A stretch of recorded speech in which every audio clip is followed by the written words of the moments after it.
పెద్దశంకరంపేట మండల కేంద్రంలోని ప్రభుత్వ ఆయుర్వేదిక్ దవాఖానా శిథిల వ్యవస్థకు చేరుకుంది. వర్షాలకు పురాతన భవనంపై కప్పు పెంచులు ఊడి కింద పడుతున్నాయని ఫార్మాసిస్ట్ ప్రియకుమారి తెలిపారు. కూర్చొని విధులు నిర్వహించేందుకు ఇబ్బందికరంగా మారిందని, ప్రాణాలు అరచేతిలో పెట్టుకుని విధులు నిర్వహించాల్సిన పరిస్థితి ఉందని తెలిపారు.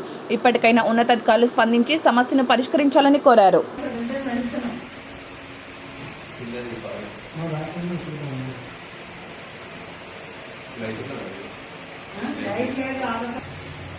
అంతా ఖరాబ్ అవుతుంది. టీచర్స్ సైడ్ వాళ్ళు చెప్పకుండా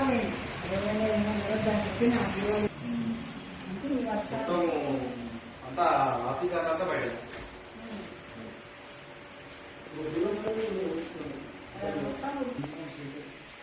లైట్ అది ఉంది మీకు